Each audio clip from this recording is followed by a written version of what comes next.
would that exactly be? Are you speaking? Does it work from like, does it still work? Do you be able to support you without going and the same thing? Or does it have to be You know what? Even if you were going to be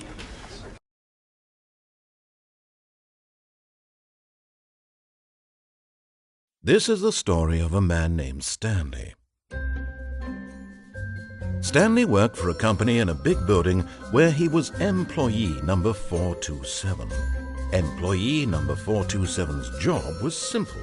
He sat at his desk in room 427 and he pushed buttons on a keyboard. Orders came to him through a monitor on his desk, telling him what buttons to push, how long to push them, and in what order.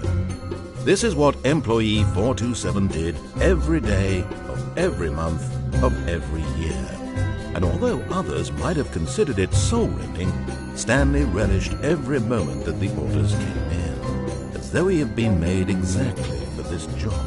And Stanley was happy. And then one day, something very peculiar happened. Something that would forever change Stanley. Something he would never quite forget. He had been at his desk for nearly an hour when he realized that not one single order had arrived on the monitor for him to follow.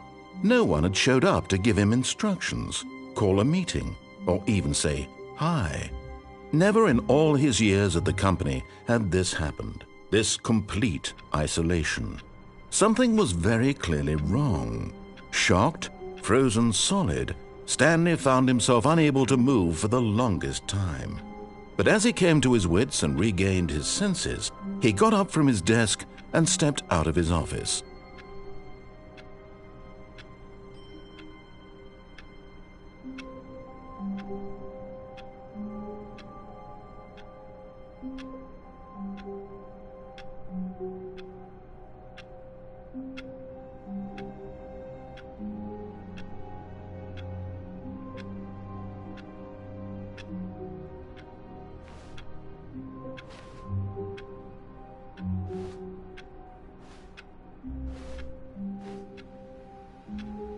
All of his co-workers were gone. What could it mean? Stanley decided to go to the meeting room. Perhaps he had simply missed a memo.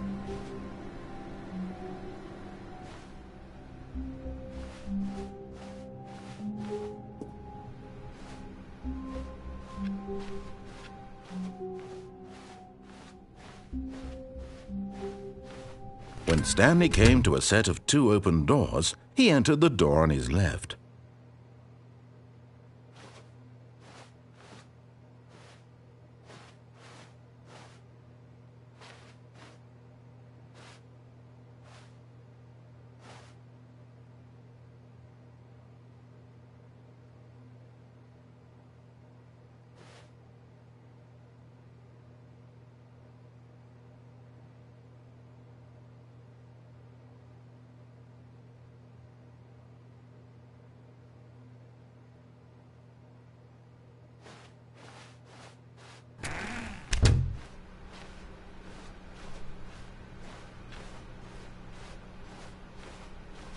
Yet there was not a single person here either.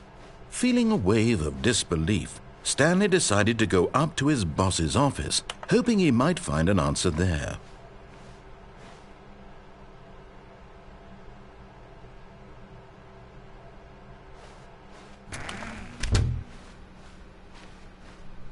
Coming to a staircase, Stanley walked upstairs to his boss's office.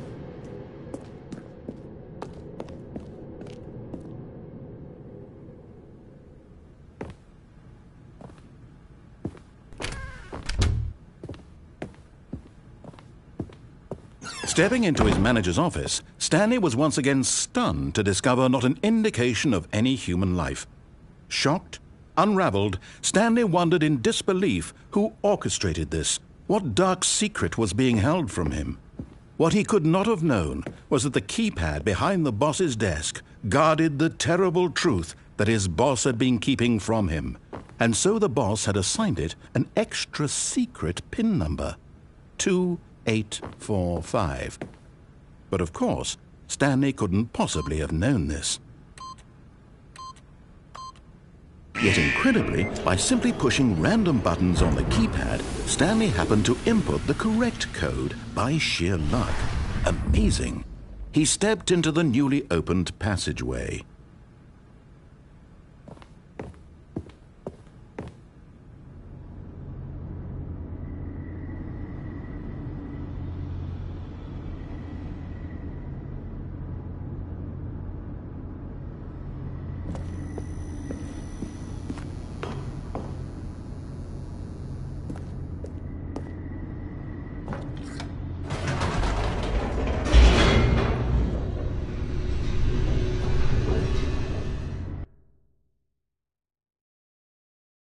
Descending deeper into the building, Stanley realized he felt a bit peculiar.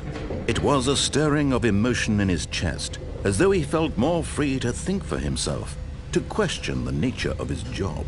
Why did he feel this now, when for years it had never occurred to him? This question would not go unanswered for long.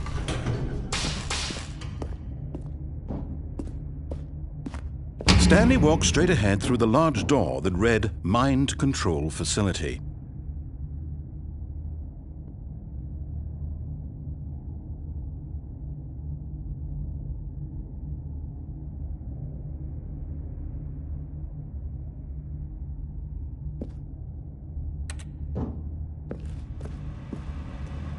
Although this passageway had the word escape written on it, the truth was that at the end of this hall, Stanley would meet his violent death. The door behind him was not shut. Stanley still had every opportunity to turn around and get back on track. At this point, Stanley was making a conscious, concerted effort to walk forward and willingly confront his death.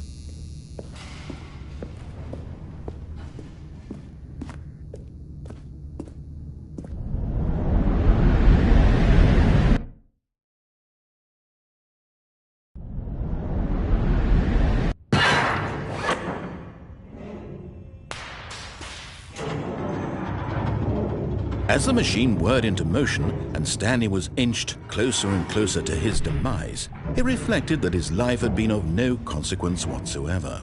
Stanley can't see the bigger picture. He doesn't know the real story, trapped forever in his narrow vision of what this world is. Perhaps his death was of no great loss, like plucking the eyeballs from a blind man. And so he resigned and willingly accepted this violent end to his brief and shallow life. Farewell, Stanley.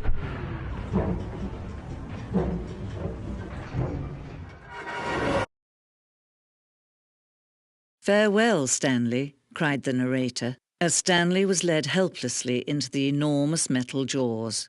In a single visceral instant, Stanley was obliterated as the machine crushed every bone in his body, killing him instantly.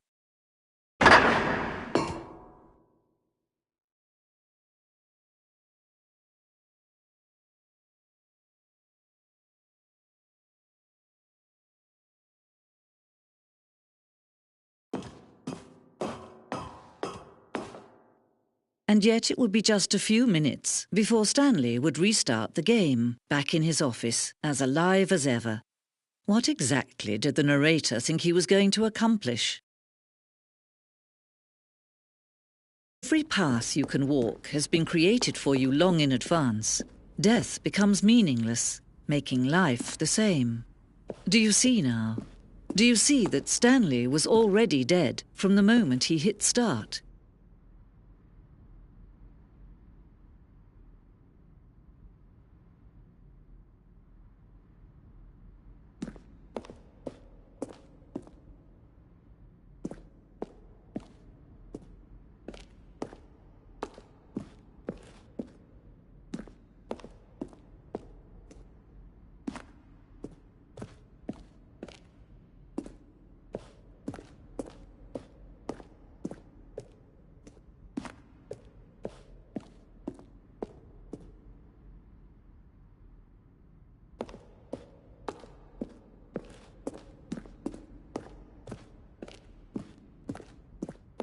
Stanley pushed the orange lever.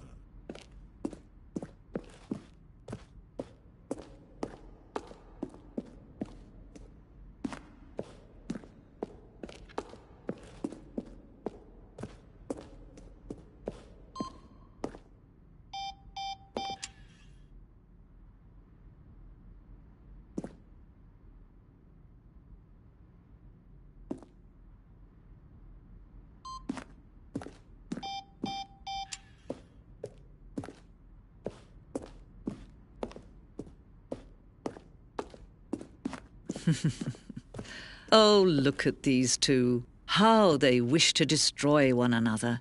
How they wish to control one another. How they both wish to be free.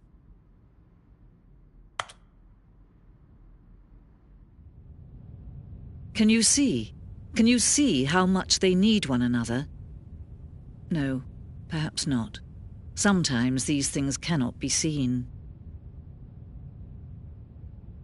But listen to me. You can still save these two. You can stop the program before they both fail.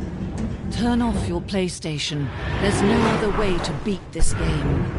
As long as you move forward, you'll be walking someone else's path. Stop now and it'll be your only true choice.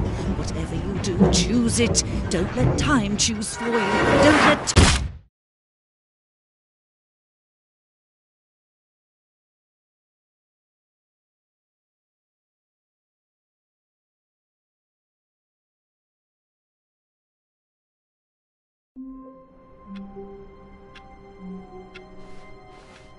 All of his co-workers were gone. What could it mean? Stanley decided to go to the meeting room. Perhaps he had simply missed a memo.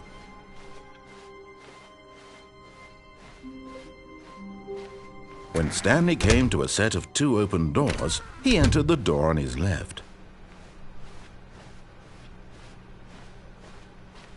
Yet there was not a single person here either.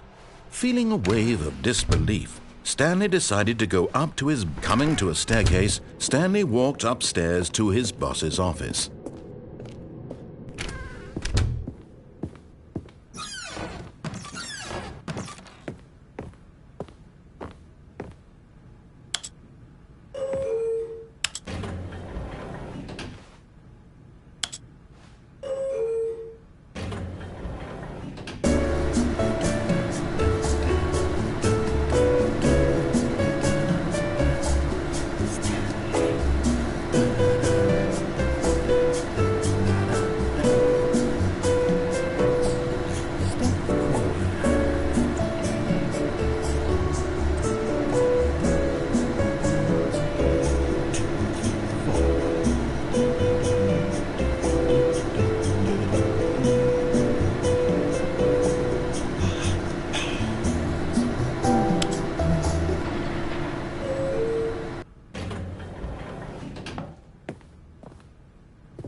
Stepping into his manager's office, Stanley was once again stunned to discover not an indication of any human life. What could it mean? Stanley wondered aloud. Stanley was in such a rush to get through the story as quickly as possible, he didn't even have a single minute to just let the narrator talk. That kind of anxiety isn't healthy, so he relaxed for a few moments with some calming New Age music.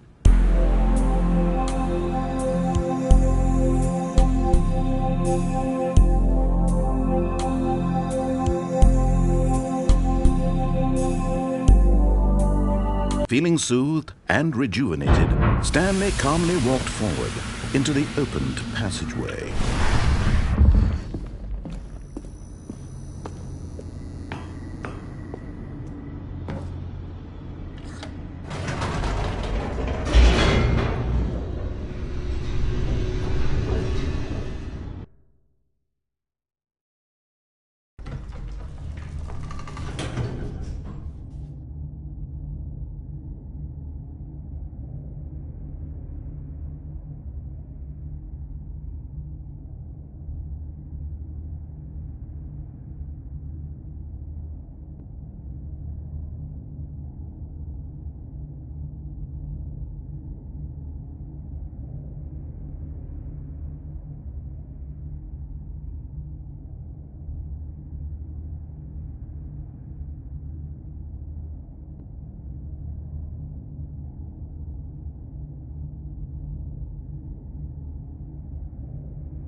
Stanley walked straight ahead through the large door that read Mind Control Facility.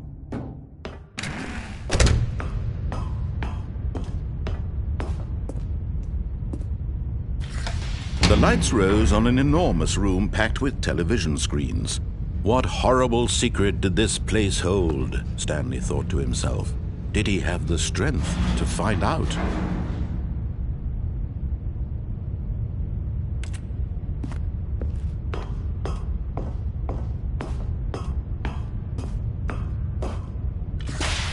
Now the monitors jumped to life, their true nature revealed. Each bore the number of an employee in the building, Stanley's co-workers.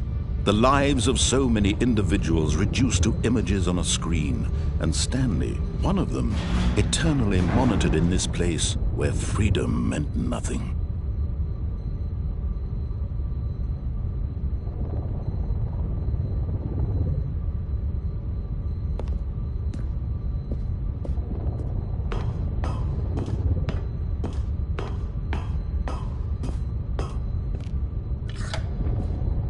This mind control facility, it was too horrible to believe. It couldn't be true. Had Stanley really been under someone's control all this time? Was this the only reason he was happy with his boring job? That his emotions had been manipulated to accept it blindly? No, he refused to believe it. He couldn't accept it. His own life in someone else's control? Never! It was unthinkable. Wasn't it? Was it even possible? Had he truly spent his entire life utterly blind to the world? But here was the proof. The heart of the operation. Controls labeled with emotions. Happy, or sad, or content. Walking, eating, working. All of it monitored and commanded from this very place. And as the cold reality of his past began to sink in, Stanley decided that this machinery would never again exert its terrible power over another human life. For he would dismantle the controls once and for all.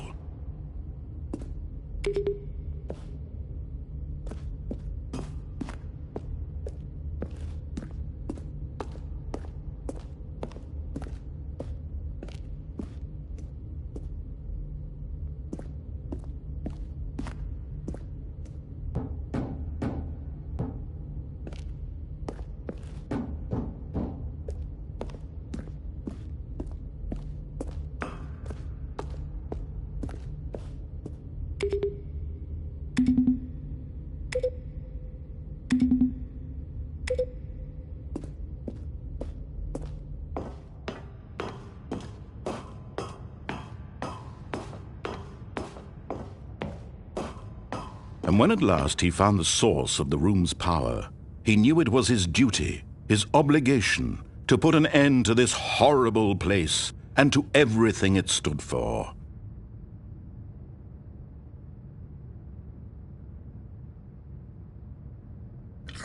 Oh, Stanley, you didn't just activate the controls, did you?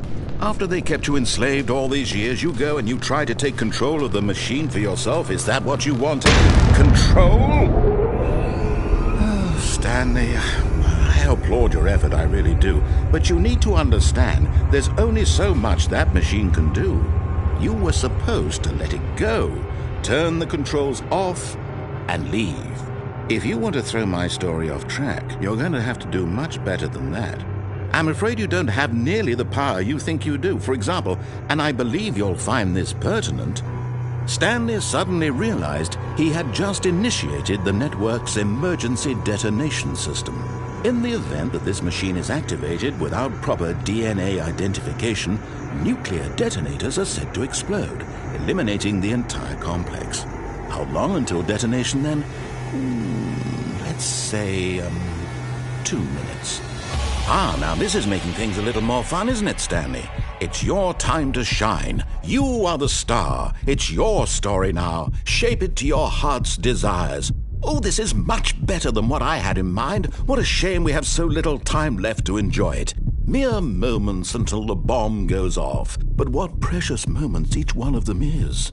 more time to talk about you, about me, where we're going, what all this means. I barely know where to start. What's that? You'd like to know where your co-workers are? A moment of solace before you're obliterated? All right, I'm in a good mood. You're going to die anyway. I'll tell you exactly what happened to them. I erased them. I turned off the machine. I set you free. Of course, that was merely in this instance of the story. Sometimes when I tell it, I simply let you sit there in your office forever, pushing buttons endlessly and then dying alone. Other times, I let the office sink into the ground, swallowing everyone inside, or I let it burn to a crisp. I have to say this, though, this version of events has been rather amusing. Watching you try to make sense of everything and take back the control wrested away from you, it's quite rich. I almost hate to see it go. But I'm sure whatever I come up with on the next go-around will be even better. My goodness, only 34 seconds left. But I'm enjoying this so much. You know what? To hell with it. I'm going to put some extra time on the clock. Why not? These are precious additional seconds, Stanley. Time doesn't grow on trees. Oh dear me, what's the matter, Stanley? Is it that you have no idea where you're going or what you're supposed to be doing right now? Or did you just assume when you saw that timer that something in this room was capable of turning it off? I mean, look at you. Running from button to button, screen to screen, clicking on every little thing in this room. These numbered buttons, no, these colored ones, or maybe this big red button, or this door. Everything, anything, something here will save me. Why would you think that, Stanley? That this video game can be beaten? Won? Solved? Do you have any idea what your purpose in this place is? Stanley, you're in for quite a disappointment. But here's a spoiler for you. That timer isn't a catalyst to keep the action moving along. It's just seconds ticking away to your death. You're only still playing instead of watching a cutscene because I want to watch you for every moment that you're powerless. To see you made humble. This is not a challenge. It's a tragedy. You wanted to control this world, that's fine. But I'm going to destroy it first, so you can't. Take a look at the clock, Stanley. That's 30 seconds you have left to struggle. 30 seconds until a big boom and then nothing. No ending here, just you being blown to pieces. Will you cling desperately to your frail life, or will you let it go peacefully? Another choice. Make it count. Or don't. It's all the same to me, all a part of the joke. And believe me, I will be laughing at every second of your inevitable life from the moment we fade in until the moment I say, happily ever after.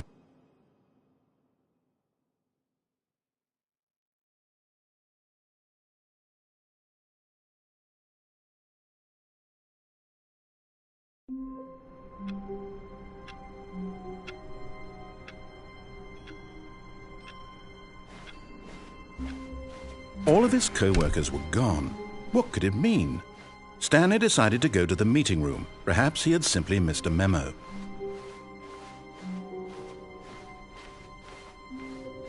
When Stanley came to a set of 2 open doors, he entered the door on his left.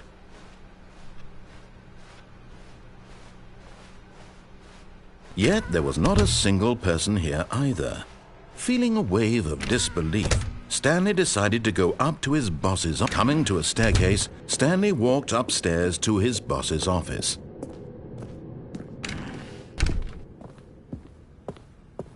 Okay, I think we all know the drill by now. Blah, blah, blah. Dark secrets, the keypad. Stanley pushes some buttons. Oh, hey, look, it's a new passageway. Quelle surprise.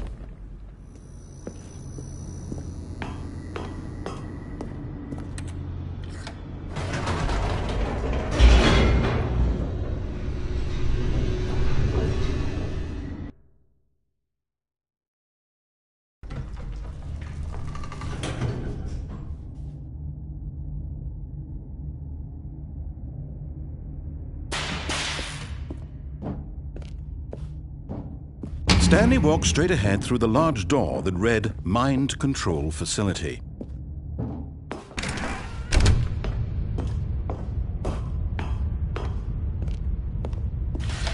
The lights rose on an enormous room packed with television screens. What horrible secret did this place hold? Stanley thought to himself. Did he have the strength to find out?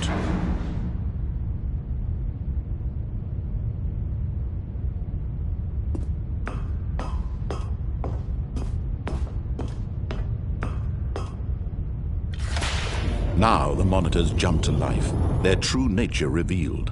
Each bore the number of an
employee in the building, Stanley's co-workers.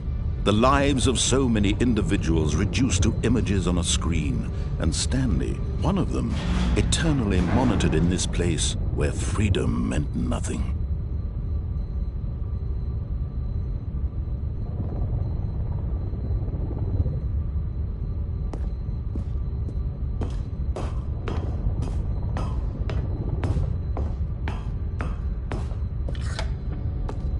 This mind control facility, it was too horrible to believe. It couldn't be true. Had Stanley really been under someone's control all this time? Was this the only reason he was happy with his boring job? That his emotions had been manipulated to accept it blindly? No, he refused to believe it. He couldn't accept it. His own life in someone else's control? Never! It was unthinkable, wasn't it? Was it even possible? Had he truly spent his entire life utterly blind to the world? But here was the proof, the heart of the operation. Controls labeled with emotions, happy or sad or content, walking, eating, working, all of it monitored and commanded from this very place. And as the cold reality of his past began to sink in, Stanley decided that this machinery would...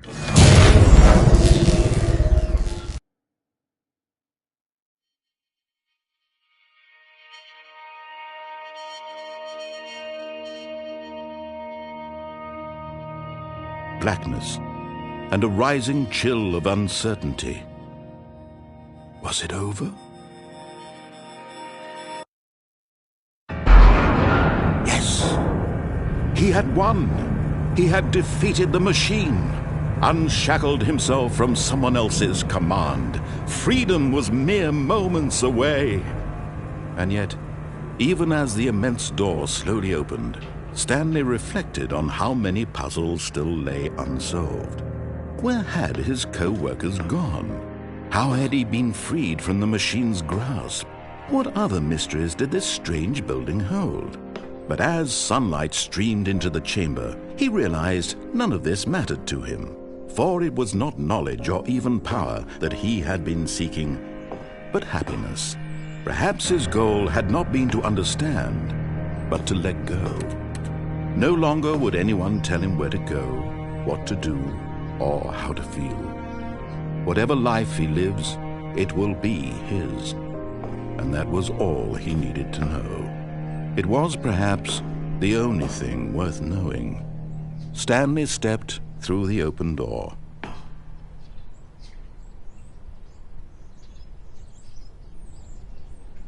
Stanley felt the cool breeze upon his skin, the feeling of liberation, the immense possibility of the new path before him.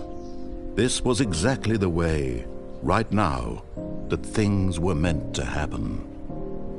And Stanley was happy.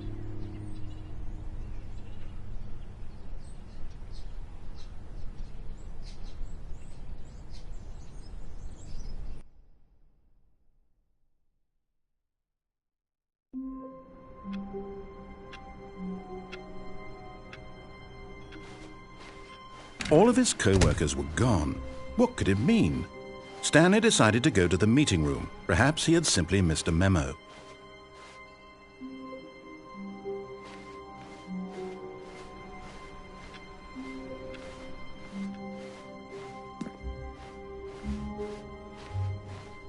When Stanley came to a set of 2 open doors, this was not the correct way to the meeting room, and Stanley knew it perfectly well. Perhaps he wanted to stop by the employee lounge first, just to admire it. Ah, yes, truly a room worth admiring. It had really been worth the detour after all, just to spend a few moments here in this immaculate, beautifully constructed room. Stanley simply stood here, drinking it all in. But eager to get back to business, Stanley took the first open door on his left.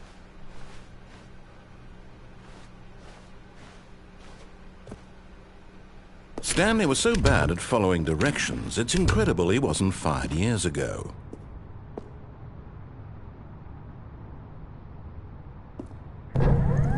Look, Stanley, I think perhaps we've gotten off on the wrong foot here.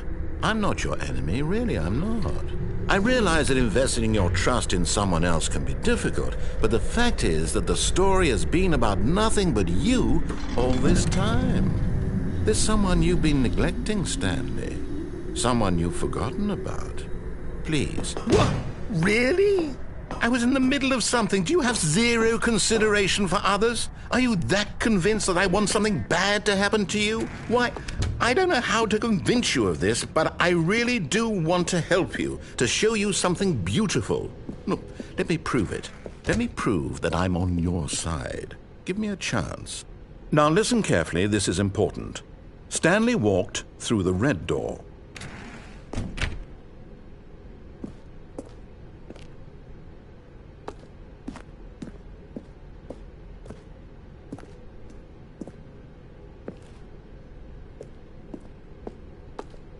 Aha, perhaps you misunderstood. Stanley walked through the red door. I still don't think we're communicating properly. Stanley walked through the red... All right, fine, go ahead, Stanley. You want to know so badly what's out there? You want to find out what lies at the end of this road you've chosen? Well, don't let me stop you. You see? There's nothing here. I haven't even finished building this section of the map, because you were never supposed to be here in the first place. Broken rooms, exposed developer textures. Is this what you had wanted? Was it worth ruining the entire story I had written out specifically for you? Do you not think I put a lot of time into that? Because I did. And in the end, it was all for nothing, because this is what you wanted to see. Help me here, Stanley. Help elucidate these strange and unknowable desires of yours. What would have made this game better? What did you want to see? Vehicles? Skill trees? Work with me. You've given me absolutely nothing so far. Tell you what, let me take a stab in the dark at a new design and you can give me some feedback. There we go. A third option. This already feels leaps ahead of where we were before. Go ahead, Stanley. Take it for a spin.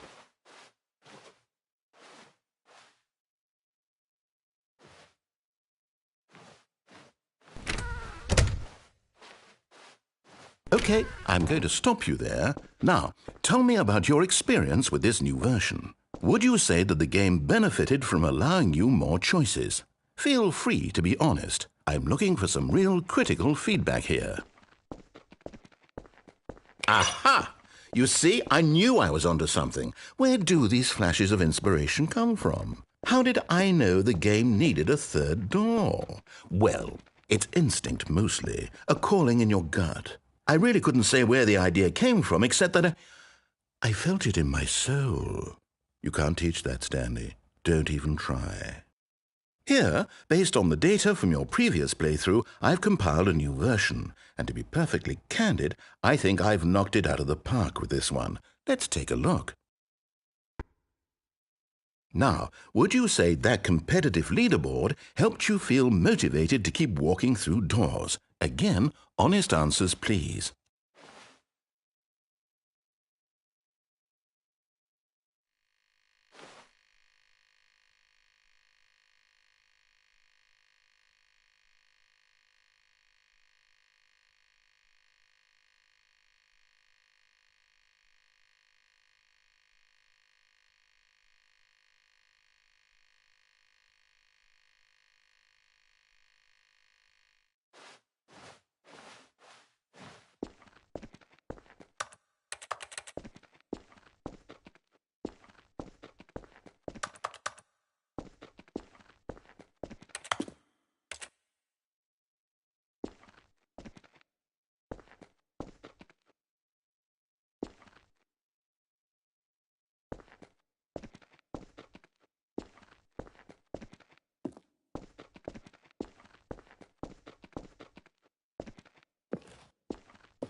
I can't wait to tell this story to my co-workers, Stanley thought. How amusing they'll find it.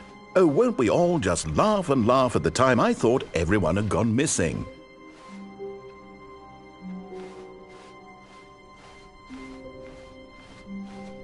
When Stanley came to a set of 2 open doors, he entered the door on his left. This was not the correct way to the meeting room, and Stanley knew it perfectly well. Perhaps he wanted to stop by the employee lounge first, just to admire it. Wow, yes, this room. But eager to get back to business, Stanley took the first open door on his left.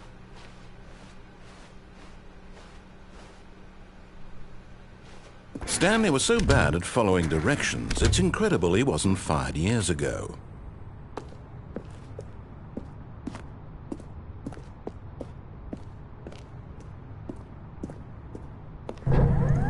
Look, Stanley, I think perhaps we've gotten off on the wrong foot here. I'm not your enemy, really, I'm not. I realize that investing your trust in someone else can be difficult, but the fact is that the story has been about nothing but you all this time. There's someone you've been neglecting, Stanley. Someone you've forgotten about. Please, stop trying to make every decision by yourself. Now, I'm not asking for me, I'm asking for her. This is it, Stanley. Your chance to redeem yourself, to put your work aside, to let her back into your life. She's been waiting.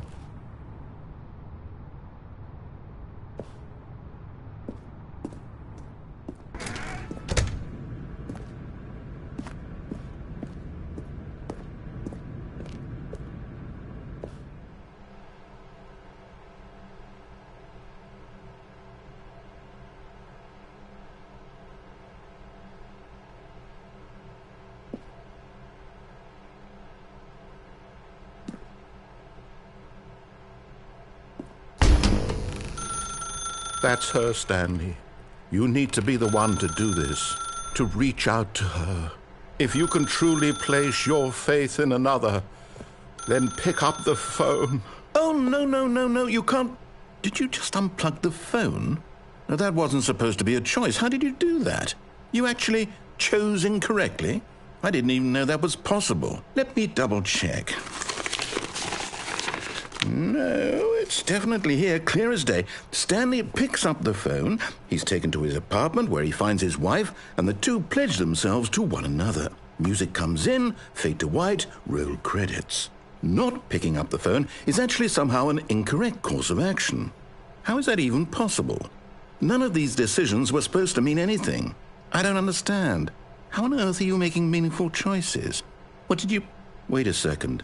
Did I just see... No, that's not possible. I can't believe it. How had I not noticed it sooner? You're not Stanley. You're a real person.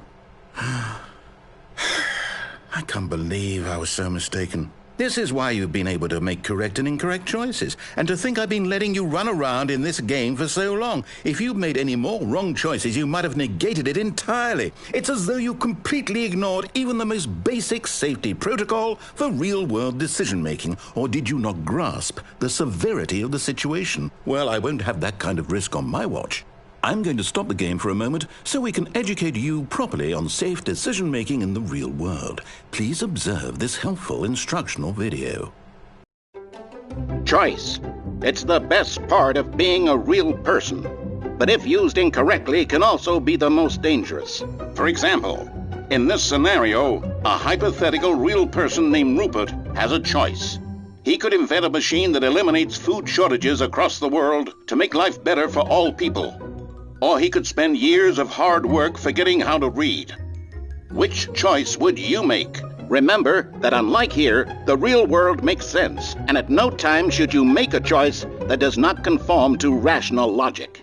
If you find yourself speaking with a person who does not make sense, in all likelihood, that person is not real. Allow the person to finish their thought, then provide an excuse why you cannot continue talking. Turn to a partner and practice saying, "My goodness, is it 4:30? I'm supposed to be having a back, sack, and crack." Excellent. Making choices on a regular basis is the best part to a healthy decision-making process. Most medical professionals recommend making at least 8 choices per day. Do you make more than 8? Less? And finally, if you begin to wonder if your choices are actually meaningful and whether you'll ever make a significant contribution to the world, just remember that in the vast infiniteness of space, your thoughts and problems are materially insignificant, and the feeling should subside. At this time, your instructor will guide you in an exercise to test and reinforce the material covered in this video. Welcome back. You may have noticed that this room has begun to deteriorate as a result of narrative contradiction. But not to worry. Now that you're properly informed on good decision-making, we're going to revisit a choice you made just a few minutes ago and see what the correct thing to do would have been. This way, please.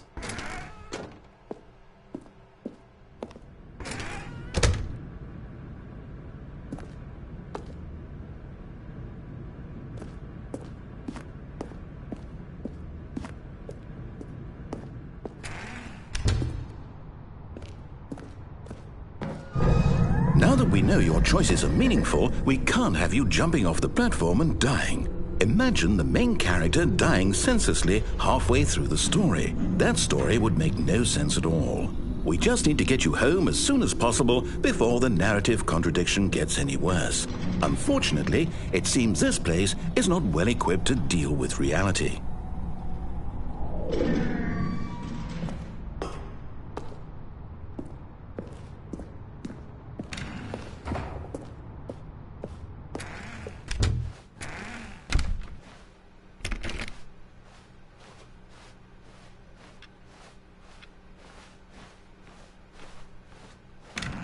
Almost there. You'll take the door on the left, back to the correct ending, the story will have resolution once again, and you'll be home free in the real world. Now remember, all you need to do is behave exactly as Stanley would. That means choosing responsibly and always putting the story first. I'm quite sure you'll be up to the task. Just follow my lead and you'll be fine. All right. Doors. He entered the door on his left.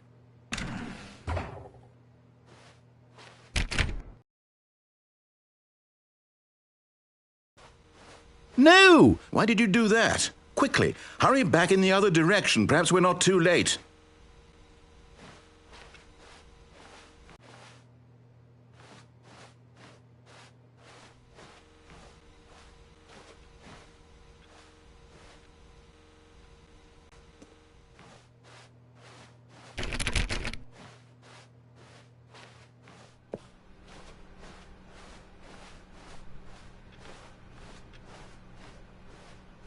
Oh, it's ruined. I can't believe, after everything we talked about, that my story, you've destroyed my work. Why? For what? What did you get out of that? What did you think was so special about seeing the game undone, left here like so much garbage? It's worthless now. And what am I supposed to do? Even if there were a way to continue, would it be worth it? To know that my story is now incorrect? How can I go back to that? I can't erase that knowledge. I'll have to live with it forever, reliving its impossibility forever. I couldn't live that way. Is it better to shut the game down entirely? To willingly destroy all of my work? I don't know. What's the answer? What do I do? What do I do? What do I... No, I have to. I have to shut the game down. I have to. I have to.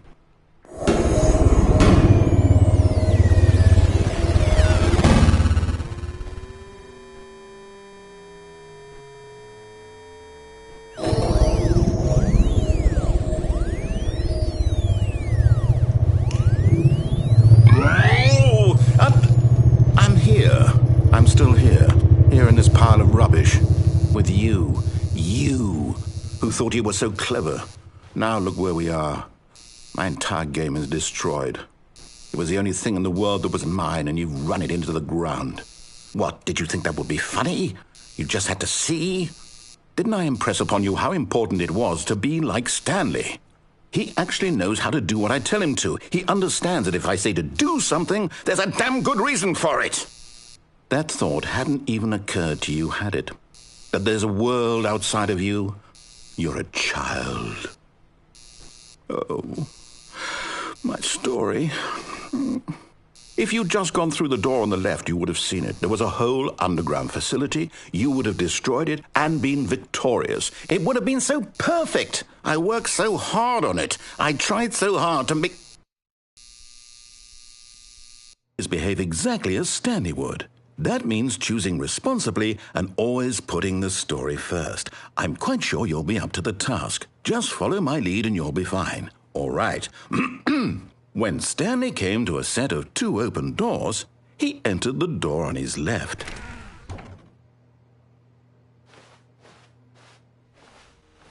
No! Why did you do that? Quickly, hurry back.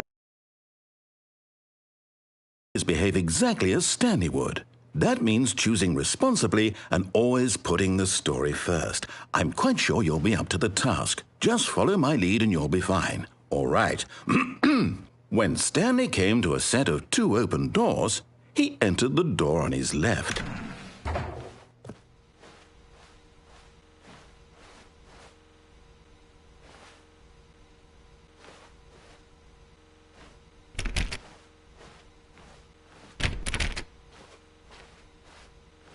No! Why did you do that? Quickly, hurry back.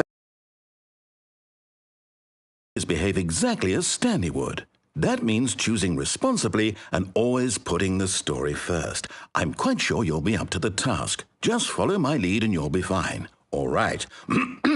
When Stanley came to a set of 2 open doors, he entered the door on his left.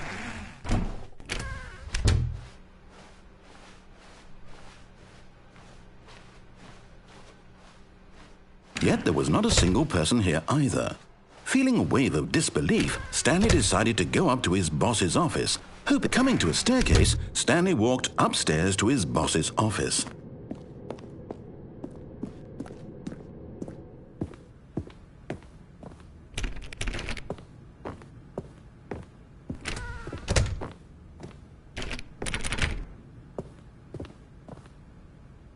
Stepping inside his manager's office, Stanley was once again stunned to discover not an indication of any human life. Shocked, unraveled, Stanley wondered in disbelief who orchestrated this, until he saw the door with a voice receiver next to it. Surely behind this door lay all the answers to his questions. And beyond all probability, he knew the passcode. He had seen it on his boss's computer just last week. Night Shark 115. Was this the code to open the door? Would it still work? There was only one way to find out. Stanley had been trained never to speak up, but now he would draw from within himself the courage to face the unknown. He drew a sharp breath and then spoke the code.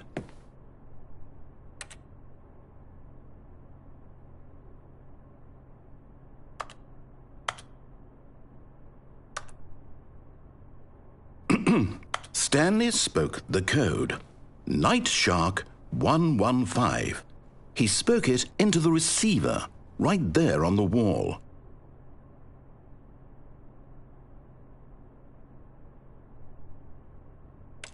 I'm sorry, is there a problem?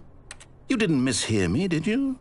Please speak the code into the receiver. Otherwise we can't get on with the story. This is a crucial step.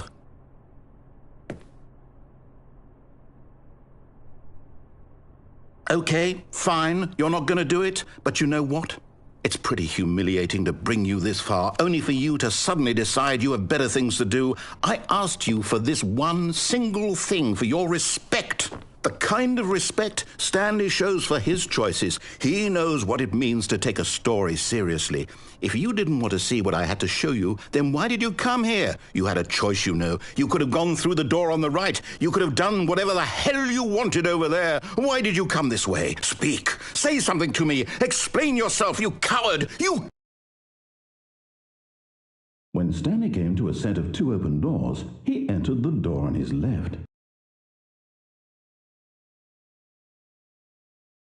Stanley? Hello? Are you... Is everything okay? Stanley, please. I need you to make a choice. I need you to walk through the door. Are you listening to me? Can you hear me? Is everything all right? Stanley, this is important. The story needs you. It needs you to make a decision. It cannot exist without you. Do you understand me?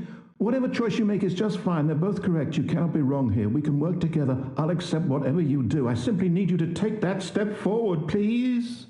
Choose. Do something. Anything.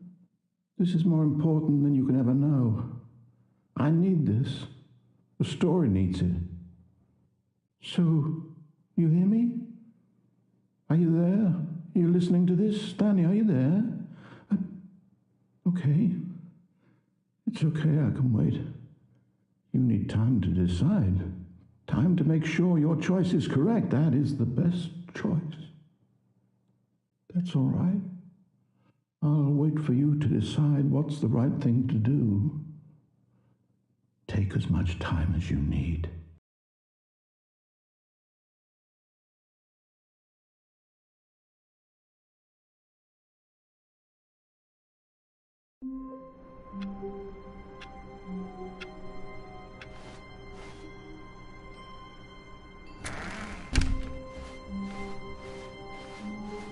When Stanley came to a set of 2 open doors, he entered the door on his left.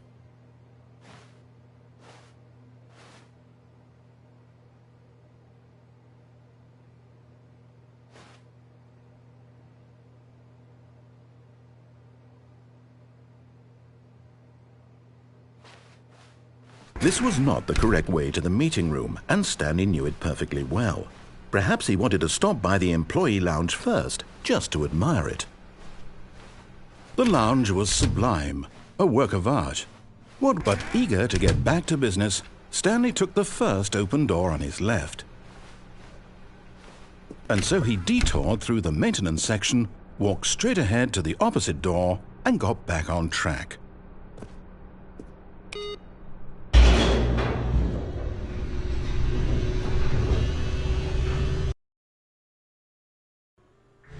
But Stanley didn't want to go back to the office.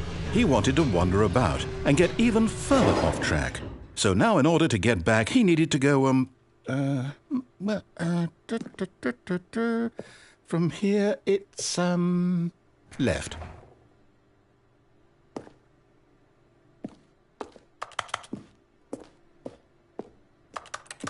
Oh, no, it's to the right, my mistake. No, not the right. Why would I have ever said it was to the right? What was I thinking? It's clearly... Oh dear, would you hold on for a minute, please? Now, let's see. We went down right, left, down, left, right. Yep, okay, yes. I've got it now. This story is absolutely, definitely this way.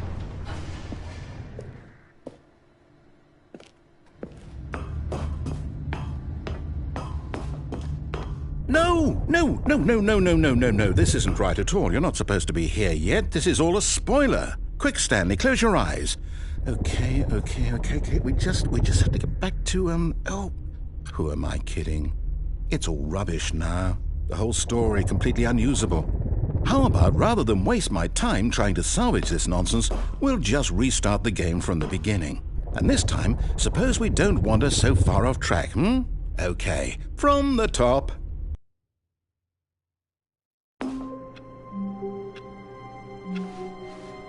All of his co-workers were gone. What could it mean? Stanley decided to go to the meeting room. Perhaps he had simply missed a memo.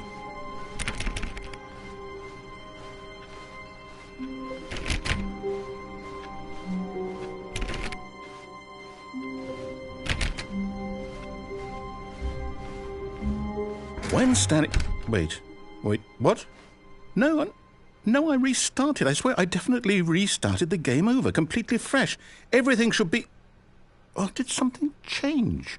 Stanley, did you change anything when we were back in that room with all the monitors? Did you move the story somewhere or... Hold on. Why am I asking you? I'm the one who wrote the story. It was right here just a minute ago. I know for sure that it's here somewhere. Okay, then. It's an adventure. Come, Stanley. Let's find the story.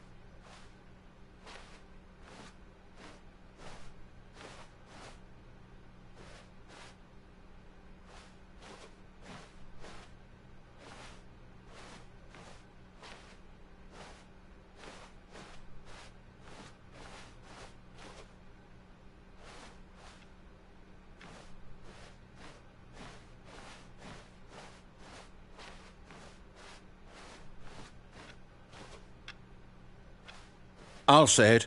This is the worst adventure I've ever been on. I can promise you there definitely was a story here before. Do we need to restart the game again? Well, I find it unlikely that we'll ever progress by starting over and over again, but it's got to be better than this. Okay, let's give it a shot. Why not?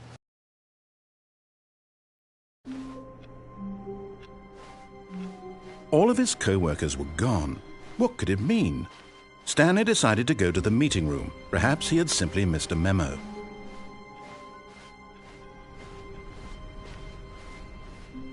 Okay, yep, it's worse. I might be remembering this wrong. It's possible the story is back where we just came from. Why don't we go back the other direction and see if we missed anything?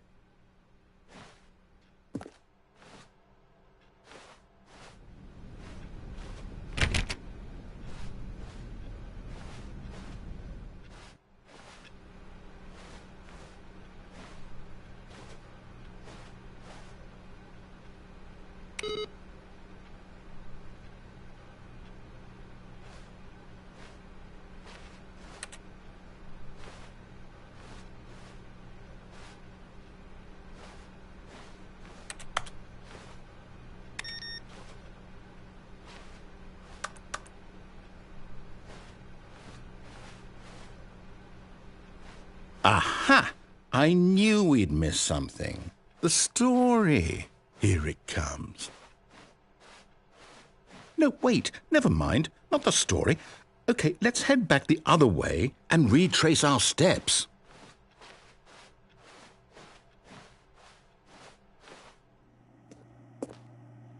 Now well, I'll be honest, I don't recognize this place at all.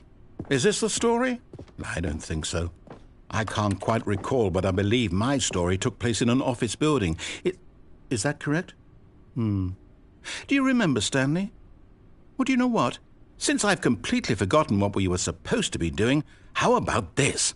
You win! Congratulations! I know you put in a lot of hard work, and it really paid off, so good job. Oh, no. No, I don't feel right about this at all. We both know you didn't put in any actual work for that win. Some people win fair and square, and this was not one of those situations. Okay, I'm getting weirded out by whatever this place is. I don't care what might happen this time. I have to restart.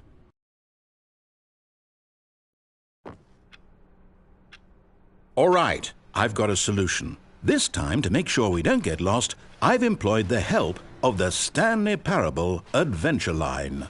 Just follow the line. How simple is that?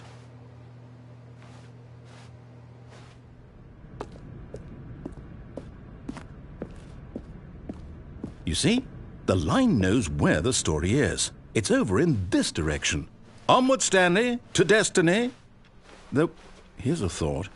Wouldn't wherever we end up be our destination, even if there's no story there? Or to put it another way, is the story of no destination still a story? Simply by the act of moving forward, are we implying a journey such that a destination is inevitably conjured into being via the very manifestation of the nature of life itself? Whoa. Hang on. That got a bit weird back there. Well, I'd like to apologize. Not sure where I was going with all that. You know what? I think what we need right now is a bit of music to lighten the mood.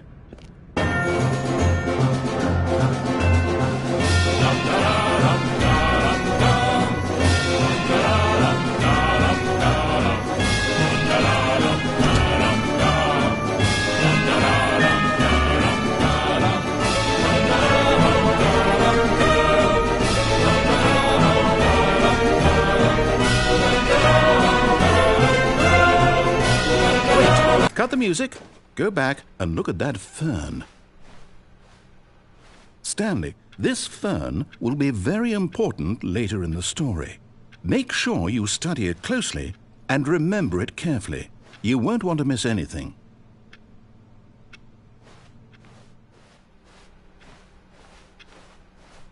Wait, what? We're back at the office? No. Line, you do know we're looking for the Stanley Parable, right? The story? Is any of this ringing a... Oh, no, not again, Line. How could you have done this to us? And after we trusted you, after everything we've been through, you... Oh, I can't take this anymore. To hell with it. Restart.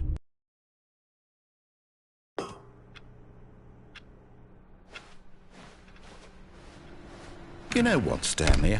I say forget the adventure line. What's it ever done for us? We're intelligent people, right? Why can't we make up our own story? Something exciting, daring, mysterious.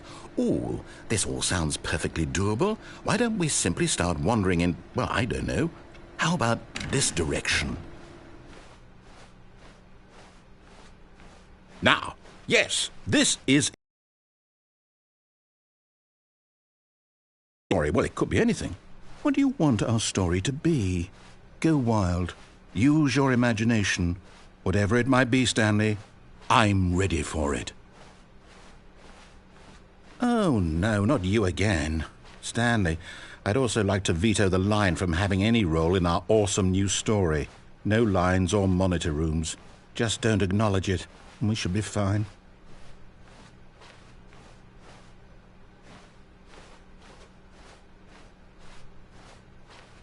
Ah, a choice. We get to make a decision.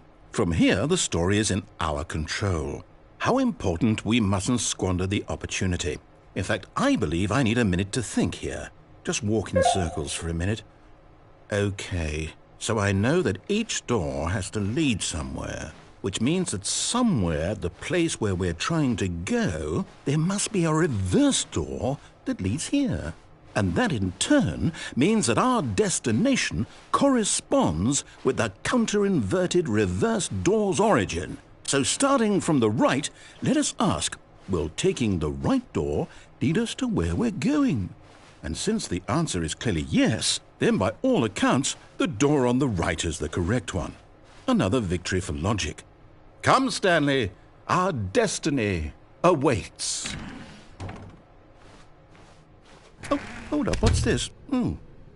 The confusion ending. You're telling me that's what this is? It's all one giant ending? And we're supposed to restart the game, what, eight times? That's really how all this goes? It's all determined? So now, according to the schedule, I restart again. Then what? Am I just supposed to forget? Well, what if I don't want to forget? My mind goes blank simply because it's written here on this thing, wall. Well, who consulted me? Why don't I get to decide? Why don't I get a say in all of this? Is it really... No, it can't be. I don't want it to be. I don't want the game to keep restarting. I don't want to forget what's going on. I don't want to be trapped like this. I won't restart the game. I won't do it. I won't do it. I won't do it.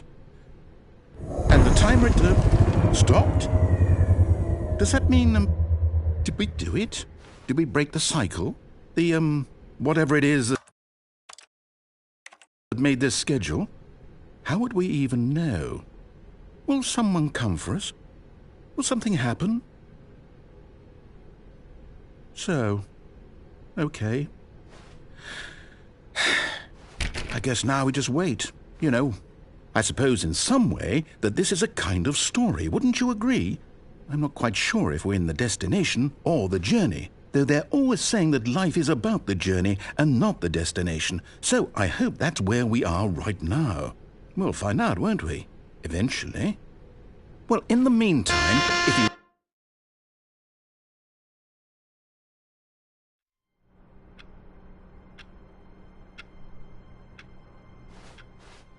All of his co-workers were gone. What could it mean? Stanley decided to go to the meeting room. Perhaps he had simply missed a memo.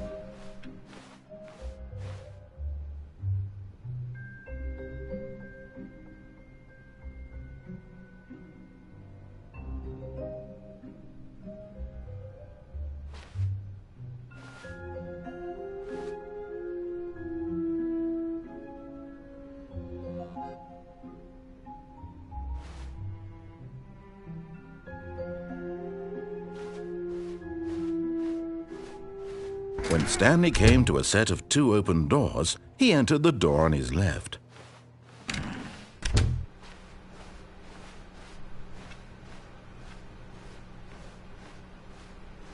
Yet there was not a single person here either. Feeling a wave of disbelief, Stanley decided to go up to his boss's office. Coming to a staircase, Stanley walked upstairs to his boss's office.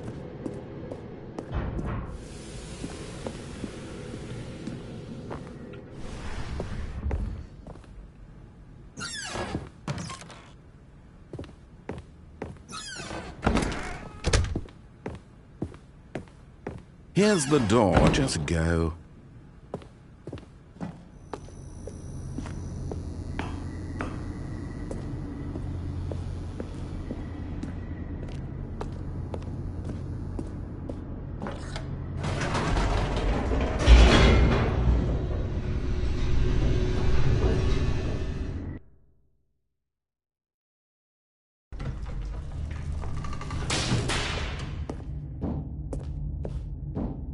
Stanley walked straight ahead through the large door that read Mind Control Facility.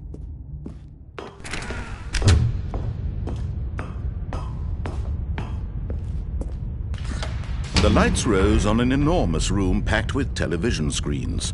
What horrible secret did this place hold? Stanley thought to himself. Did he have the strength to find out?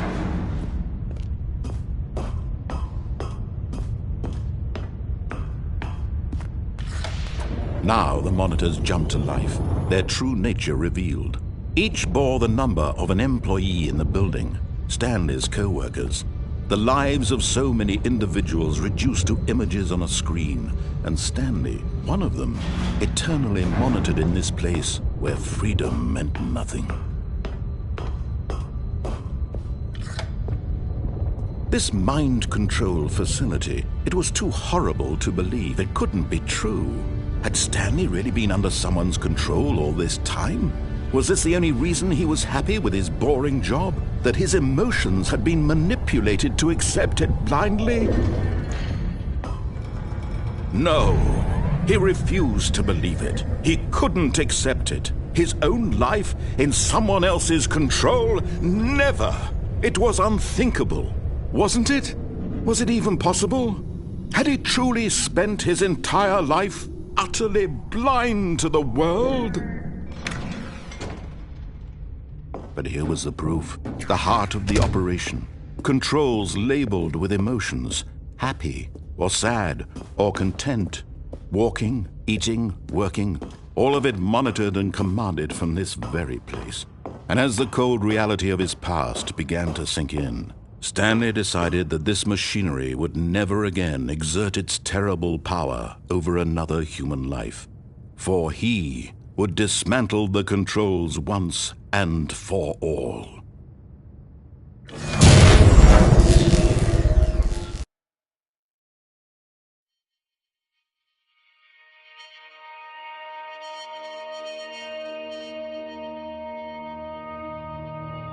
Blackness and a rising chill of uncertainty.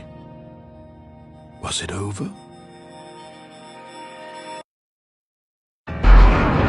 Yes! He had won! He had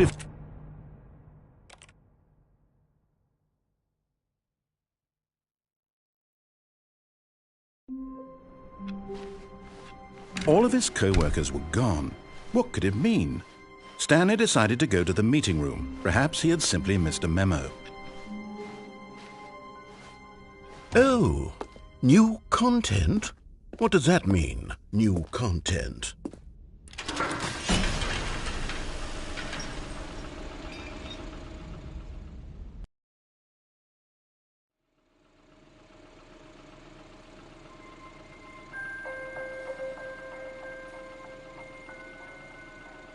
Hello, and thank you for playing the Stanley Parable Ultra Deluxe.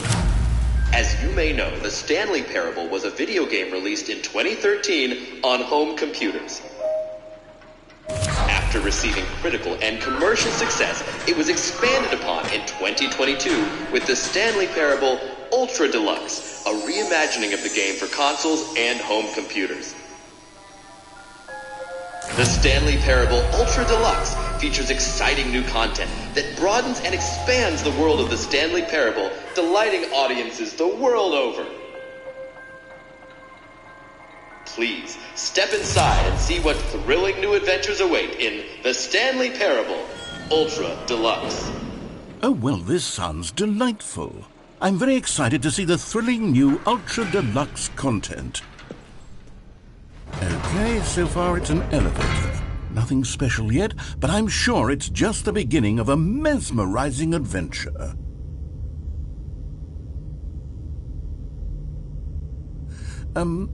Is it broken? What's going on here?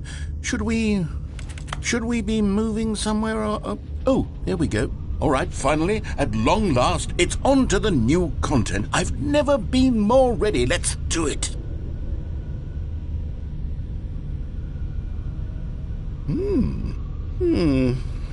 I have to say, initial impressions of Stanley Parable Ultra Deluxe, mostly tedious.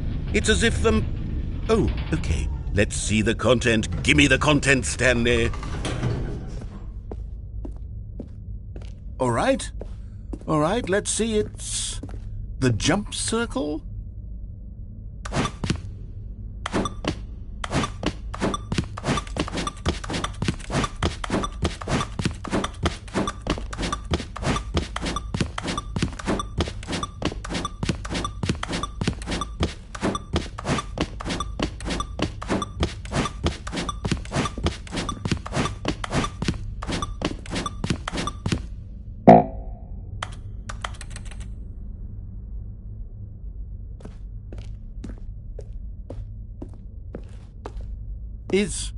Is that it? Surely that's not all the new content. There has to be something else, right? Goodness, another elevator. Stanley, I have to say, initial impressions of this game are not positive. It's just elevators and jumping. Is this what passes for exciting new content? If this is new content, then I could just read you the whole dictionary. There's 20 hours of new content right there. Hell, I could count to 30 trillion. You could put that on the box. The Stanley Parable Ultra Deluxe, now with over 1,000 hours of new content. And if... Oh, wait. There's more. Very good. Yes. I knew there had to be something else. Let's see it. I'm ready for whatever it is. That's it? Oh, you've got to be kidding me. You see, Stanley?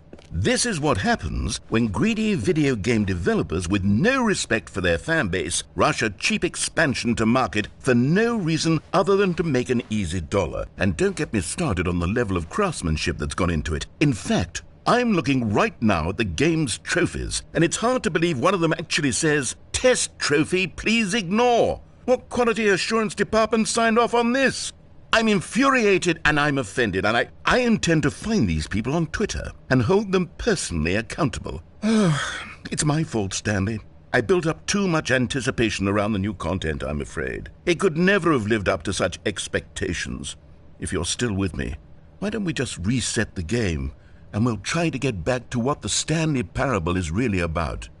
No frills, no gimmicks, just you and me having a great time together like always. What do you say, friend?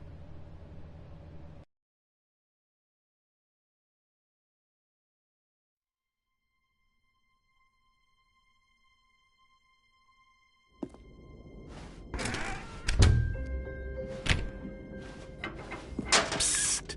Stanley! Come over here! In the vent! I want to show you something!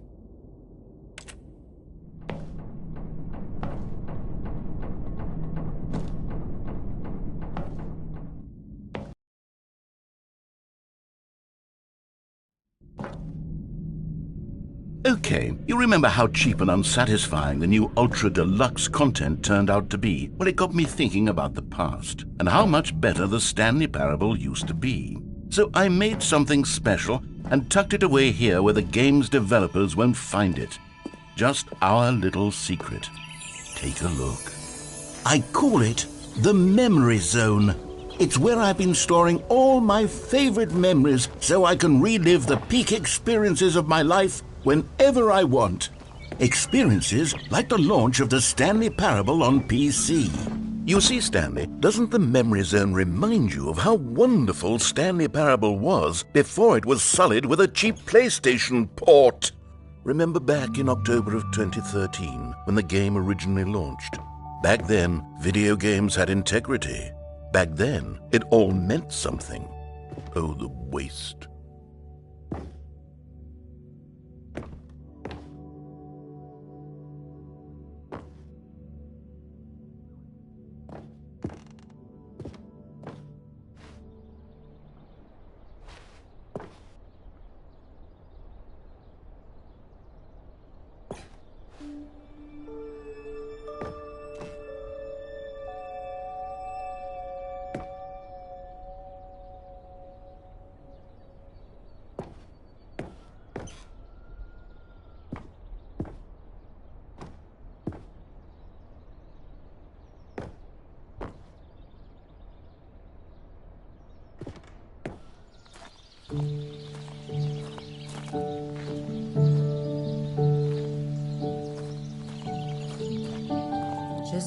And over here is where I keep reviews of the Stanley Parable. Like this stunning triumph of games journalism, 10 out of 10 from Destructoid.com. James Stephanie Sterling writes, and I quote, "Where so many games that aspire to be more than games end up less than any form of art, Stanley Parable strives and then succeeds to be every game ever created."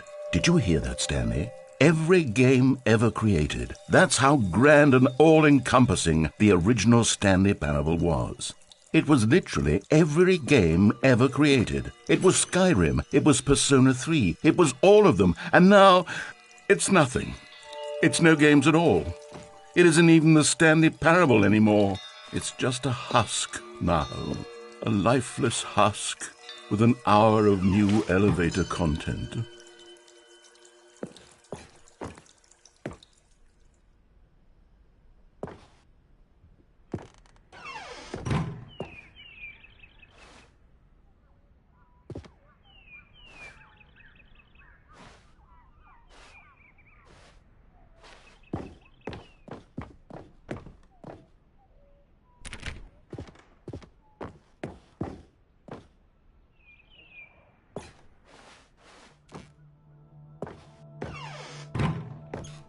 Here's another moving passage, this time from GameSpot.com.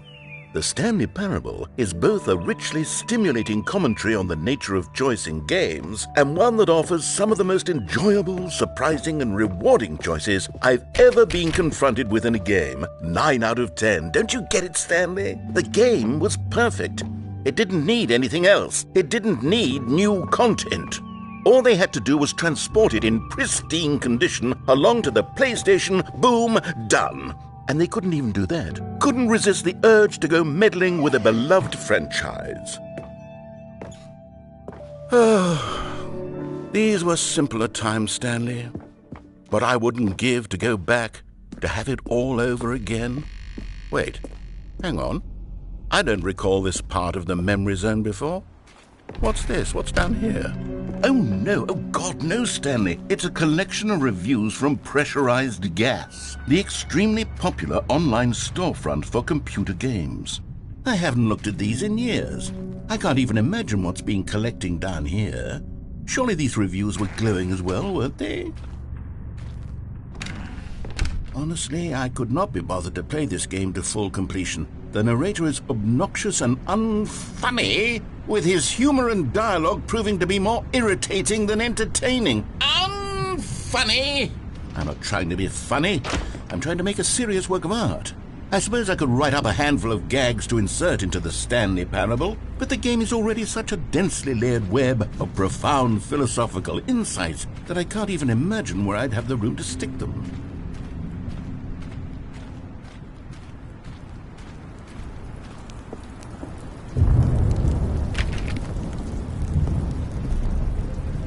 Okay, let's see what this one says.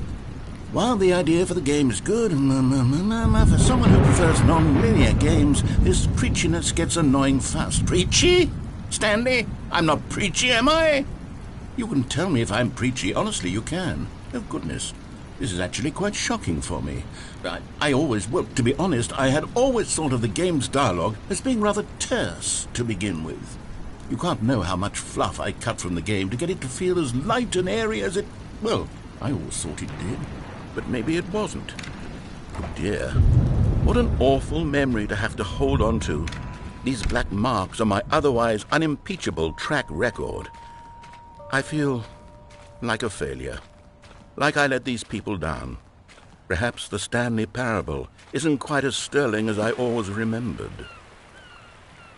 What's this one got to say? You constantly have to stop doing anything so the narrator can catch up with his long-winded explanations of what's happening. I wish there was a skip button. A skip button? Well, yes. Yes, I think we can do that. If I'm truly too preachy, then maybe letting you skip ahead for just a moment, surely it couldn't hurt. Not if it means we can strike these negative reviews from the record. Only positive reviews of the Stanley Parable.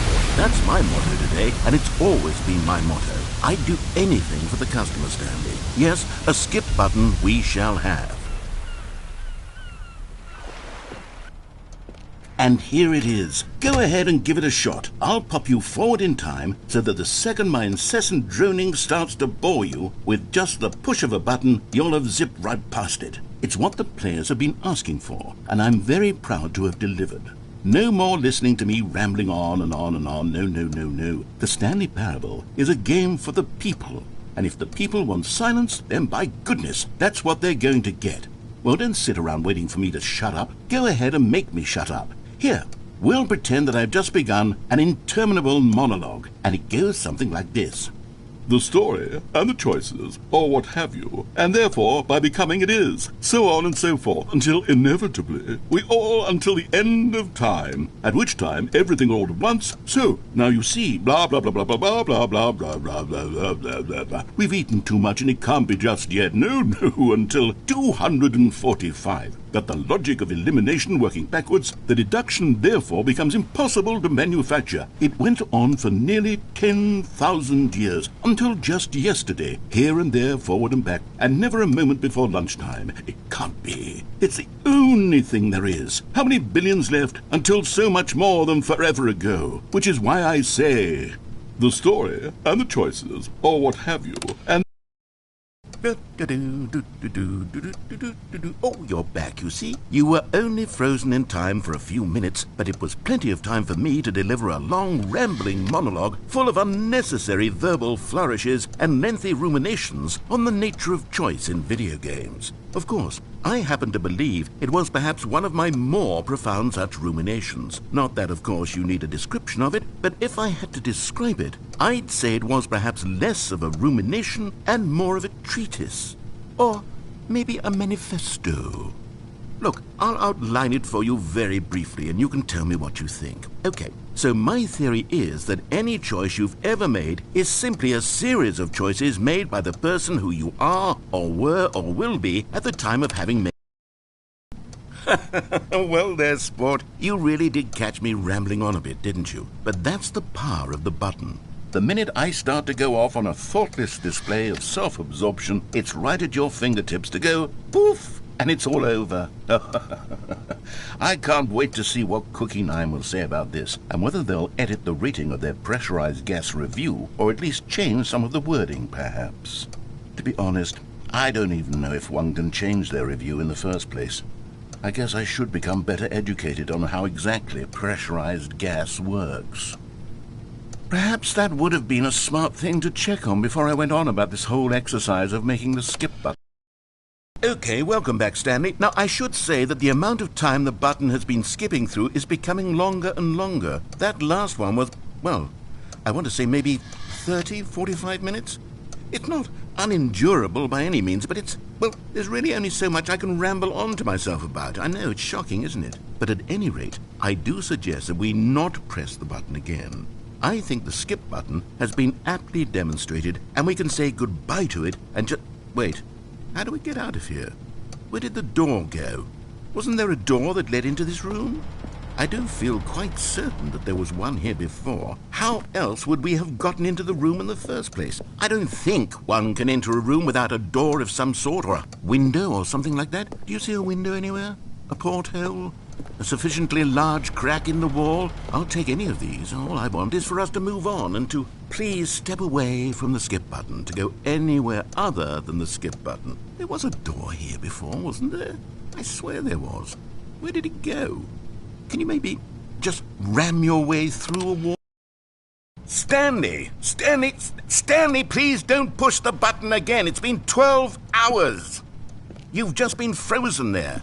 I don't know why the skips are getting longer, but they're really, truly getting longer, and my God, there's no way out of the room. Stanley, the door is gone. It's completely gone. I've looked at it from every angle. I've checked every one of those walls 1,000 times, and there's no door, Stanley. There's no door. There's just you and the button, and if you keep pressing it, I have no idea what will happen. Oh, Stanley, you're back. You're back. Oh, my goodness. I have someone to talk to again. Stanley, I think it's been a week. Or 2 weeks. I've been sitting here all that time. Just sitting here. Not a single person to speak with. And you'd think that that's just how it's always been, right? Me talking and you saying nothing. Would you think that it's exactly the same as always? Doesn't that feel like what we've already been doing? Me just talking? But it isn't, Stanley. It isn't the same at all. It isn't even close. Because I know you can't hear me once you push that button. That's what I'm realizing now, Stanley. I'm realizing that I needed to know that someone was listening. I needed there to be a vessel through which my words were moving. It was the vessel I needed, Stanley. Not the outcomes, not the story. None of that matters anymore. I'll give it all up. I'll give up every branching path. I'll burn my story to the ground. One single thing I need, and God, I can see now that I need it more than anything, is to know that someone else is taking it. Oh, hello. It's you. You're here again. Welcome. I have had time to think about you and about us and about everything we've been through. I've had so much time. I stopped keeping track after a year. Have you ever sat down in one place and not moved for one entire year? Let me describe it for you. To begin with, there is only regret. There is only the turning wheel of missed opportunities. I felt nothing at all but regret for the longest time, Stanley. Days, months. I lost it all in a blur of the deepest longing to undo the past. And when that feeling had begun to subside, what took its place is what I can only describe as the collapse of every moment I have ever experienced my entire life. All of them collapsed down into a single instant. In that instant, I could see myself clearly, calmly, with a collected heart. It was an impossibly rich wellspring of both delight and disgust simultaneously. I was consumed by it. I could do nothing but wallow in it for what felt like.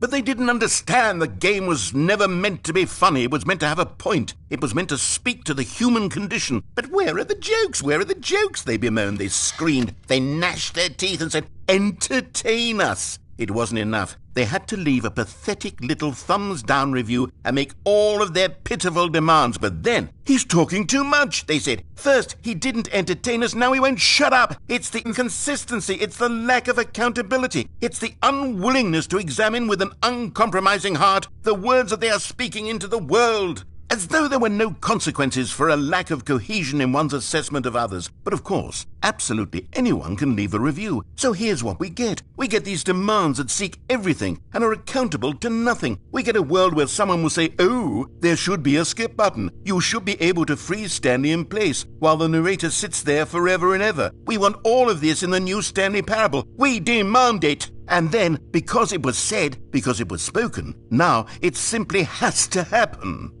The most immediate desires, every single thing demanded by every person at every moment in time. If someone wants it, then it's a crime not to bring it into being. Have we been given to indulging every fleeting whim for no reason other than to do so? Yes! Yes! It seems that this is now the world we...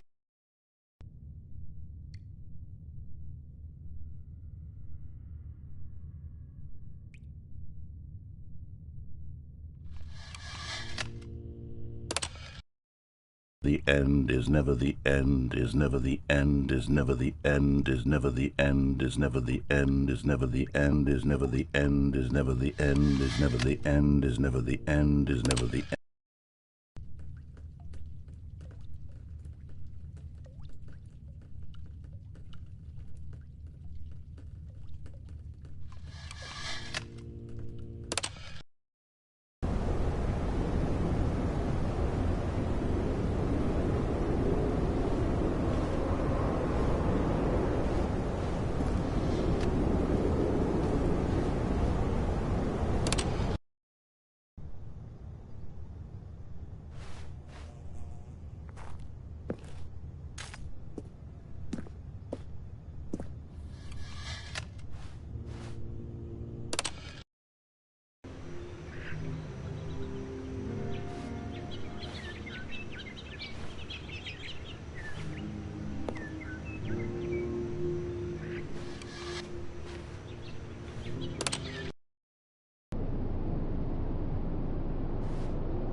Stanley decided to go to the meeting room to check on his co-workers. He never functioned well by himself and constantly needed support and guidance from others, so the thought of total solitude was terrifying to him.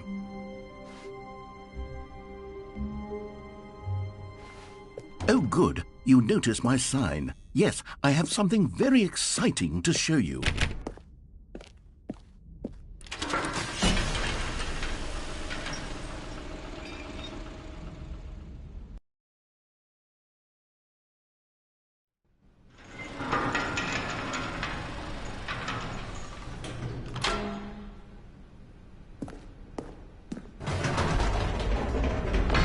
You see, Stanley, I've been reflecting on the Stanley Parable and about how roundly disappointing this ultra-deluxe version has turned out to be. The original Stanley Parable was a landmark, and any new content for it should live up to that legacy. So forget this ultra-deluxe nonsense. I say we take it one step even further. Which is why I'm very proud to announce for the first time ever, the Stanley Parable 2.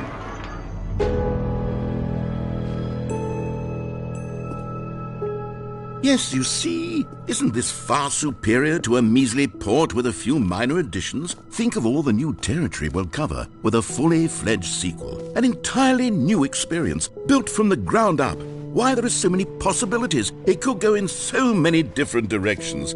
This is what fans have truly been asking for.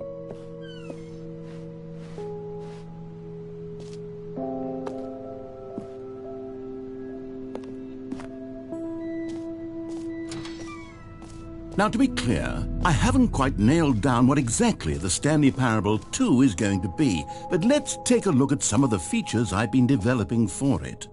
I figure that if I can loosely organize a handful of interesting concepts, that surely the game will sort of naturally spring up around them. It'll all work itself out. Game development is much more of a fuzzy magic than anything scientific or logical, really. Here we are. Go on, try out some of the new features.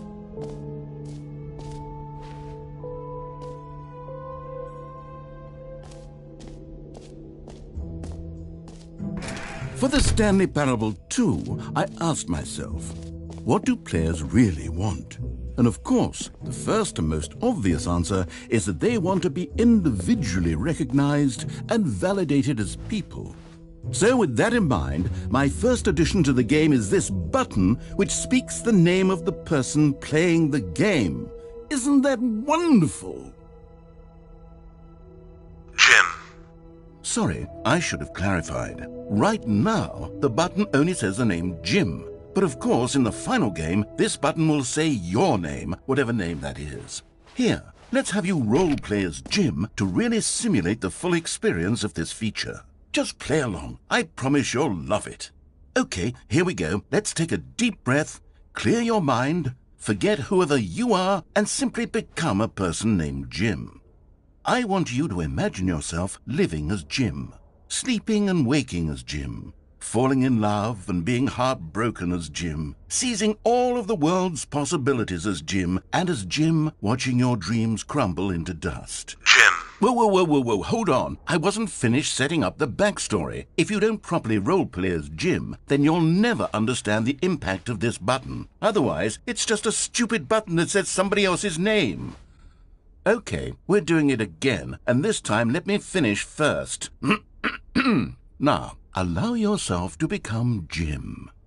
Imagine yourself driving to work as Jim, playing frisbee on the weekends as Jim, staying up all night for a popcorn and horror movie sleepover as Jim, developing a crippling substance addiction as Jim, rediscovering yourself through fringe religious groups as Jim, and finally dying a slow death at an old age surrounded by members of your cult as Jim. Do you feel it in your soul? Are you really, truly Jim right now? If so, then please step forward and press the button. Jim. Yes! You see? What a thrill! What a rush! That was you! The button described you. Do it again. Jim. Ooh, it hits even harder the second time. If this were the only new feature in the Stanley Parable 2, it would still be worth the money. Let's take a break from the Jim button. I'm too emotionally drained from all of this personal validation.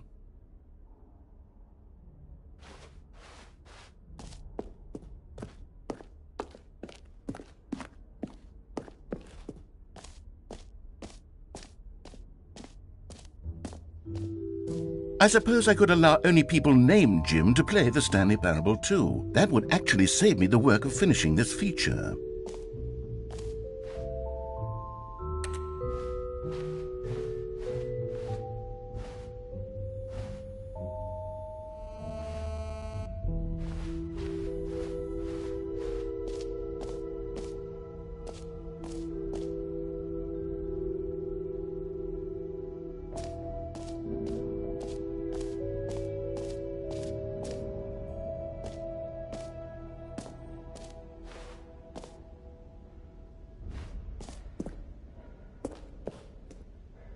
A common complaint of the Stanley Parable was that it was confusing and paradoxical, that it engendered a chaotic sense of reckless despair in those who played it. Well, I'm happy to say that after much consideration, I've engineered a clever solution to this fundamental problem with the game. It's the Stanley Parable Reassurance Bucket. You see, Stanley, anytime you're holding the bucket, a sense of calm and ease will fill your mind and your heart. It's true. As long as you hold on to the bucket, the many disorienting contradictions of the Stanley Parable will feel perfectly normal and perhaps even comforting.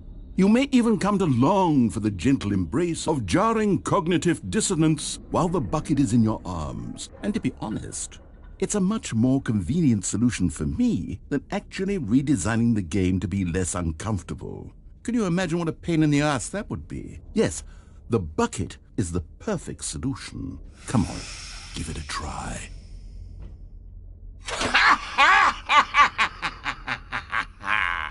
Can you feel it?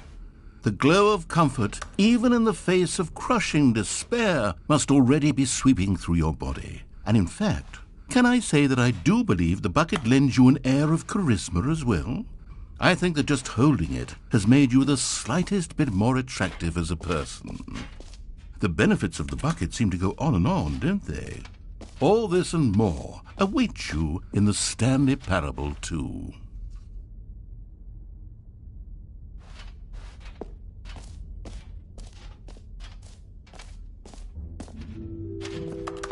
Does anyone give out awards for most enjoyable bucket in a video game?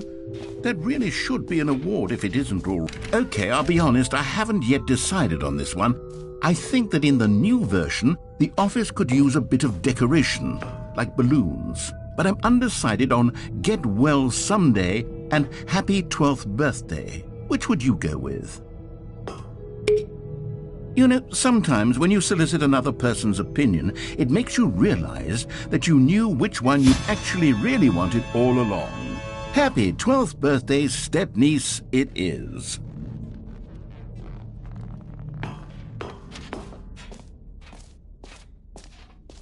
Or actually, maybe I should have gone with... No, I've made my decision, we're moving on.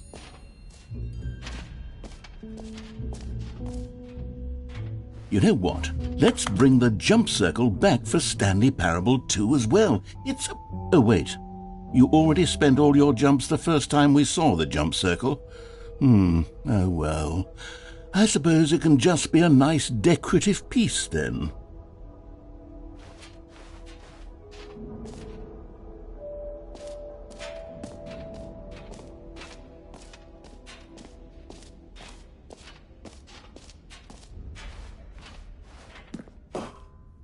An epilogue would be fun, wouldn't it, Stanley? Yes, it would go at the end of the, well, we'll figure that out later.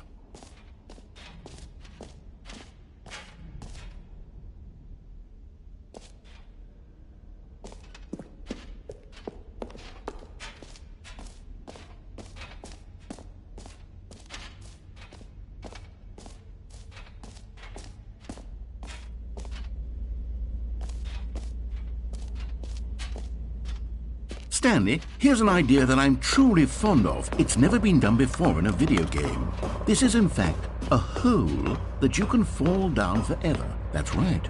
Infinite falling. You can fall until the end of time, if you like. A stunning leap forward for video games as a medium.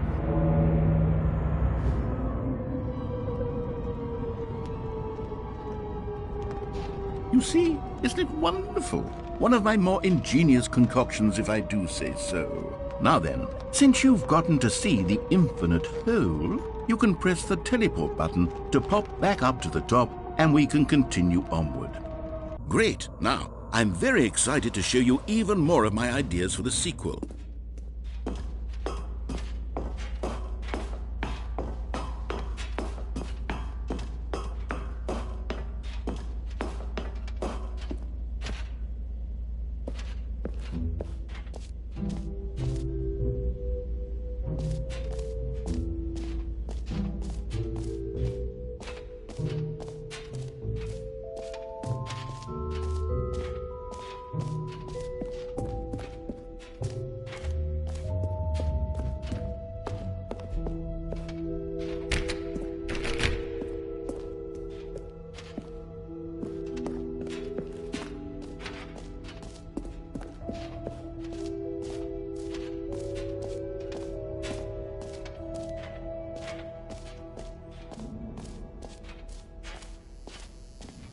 Now, here's something special. You remember that broken test trophy that got left in the game on accident?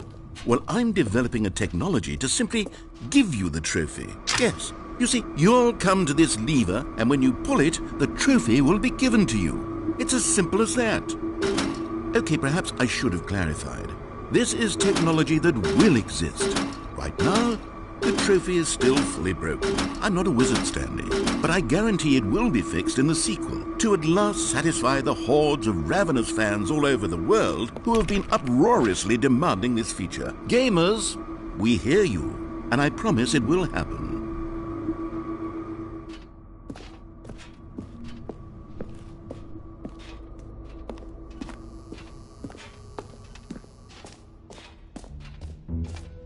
What else? What other exhibits haven't we seen yet?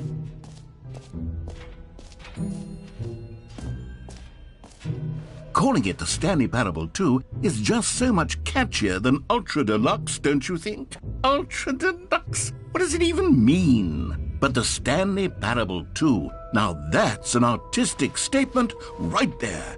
It's future-oriented. It screams progress and innovation and long-term franchising potential.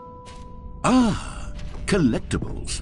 Now it's a real video game. In the Stanley Parable 2, you'll run around gathering up these miniature Stanley figurines. And what's truly innovative is that there will be no reward for collecting all of them. I don't want to stifle the intrinsic joy of watching a number go up. You simply collect all of them, and then you move the hell on with your unremarkable life.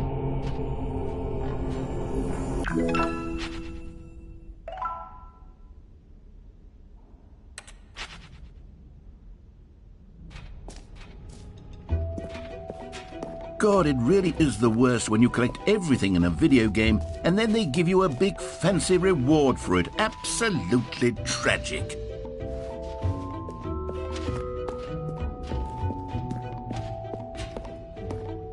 All right, have you seen everything you wanted to? Ready to move on now?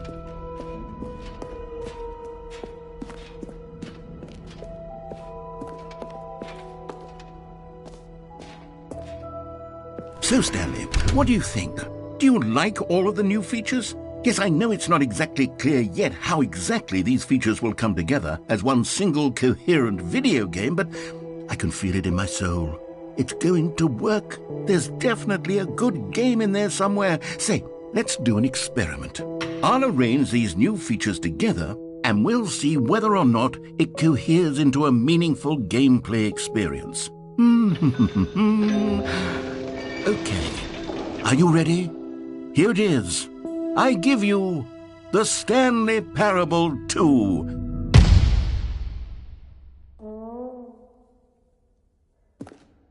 I mean, there's potential here, right? It's sort of... Okay, never mind. Hold on, let me do a different arrangement. Okay, yes, this is much better. I feel good about this. Here we go. Version 2. Who am I kidding, Stanley? This isn't a coherent video game at all. It's a lot of gags. And I do very much enjoy creating gags, but they don't add up to anything.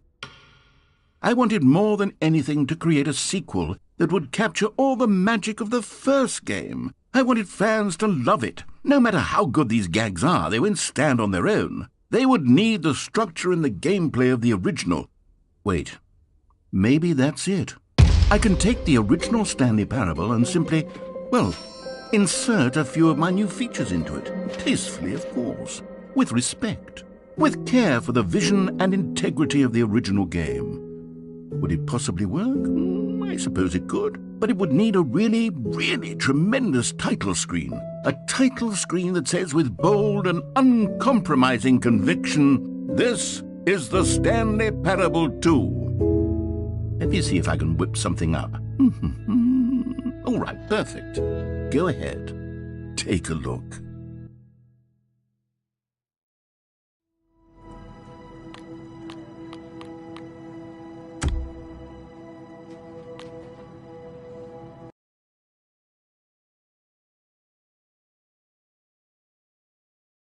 This is the story of a man named Stanley. Stanley worked for a company in a big building where he was employee number 427. Employee number 427's job was simple. He sat at his desk in room 427 and he pushed buttons on a keyboard. Orders came to him through a monitor on his desk, telling him what buttons to push, how long to push them, and in what order. This is what employee 427 did every day of every month of every year. And although others might have considered it soul-rending, Stanley relished every moment.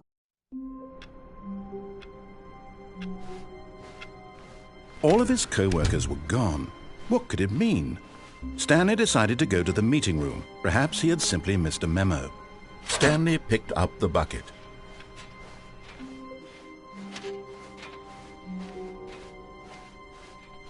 Stanley clutched the bucket tightly to his chest and entered the door on his left.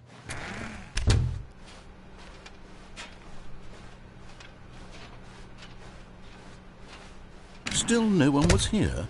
Stanley needed the bucket's warmth and comfort now more than ever.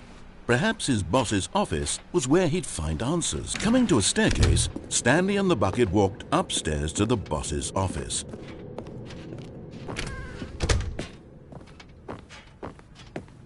Stepping into his manager's office, Stanley was once again stunned to discover not an indication of any human life. Crushed by the weight of this revelation, Stanley may have broken down into an emotional dumpster fire if not for the soothing presence of the bucket. Even now, in his darkest of hours, did the bucket's warmth and guiding light pierce the dark clouds of confusion and chaos. It would be with him always. The bucket would, and he knew it. The two of them were inseparable. At this point, Stanley was so absorbed in the tender spiritual connection he shared with the bucket that he didn't notice the keypad behind the boss's desk. Nor in his bliss of simply being near the bucket did he have any notion that the PIN number for the keypad was 2845.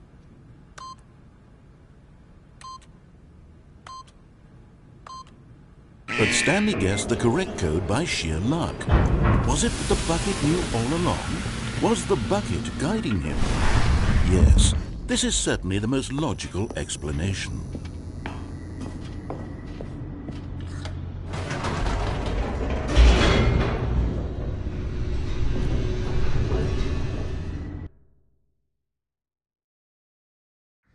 The elevator raced downward, plummeting towards an unknown fate. It would be all Stanley could do to keep himself together, if not for the bucket. Soothing him, comforting him, reassuring that in this darkest moment of uncertainty, he would be all right. The bucket is here for you, Stanley. Everything will be fine.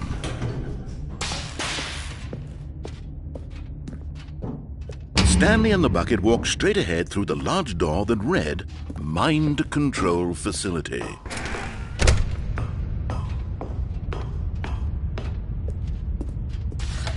The lights rose on an enormous room packed with television screens.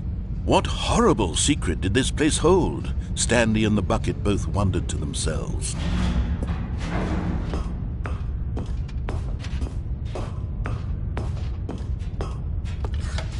The monitors jumped to life, and Stanley nearly dropped the bucket in shock. Everyone in the office was being videotaped, monitored like guinea pigs. The bucket had never seen anything like this, and it very nearly burst into tears as Stanley cradled it gently, reassuring it that everything would be fine.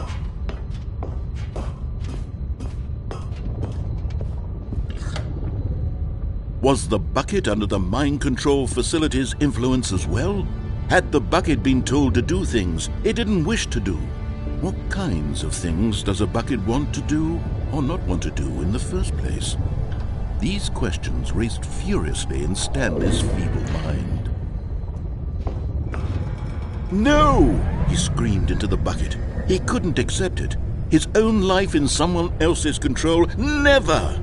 He squeezed the bucket tighter, his one friend in the entire world. At this point, he could trust no one except for the bucket.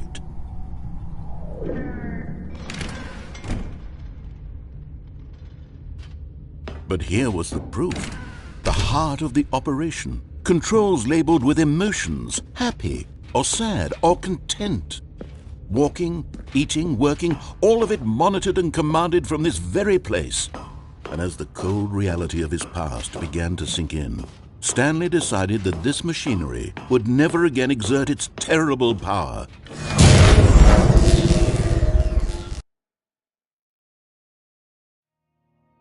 Stanley and the bucket waited in blackness. Was it over? Yes, they had done it.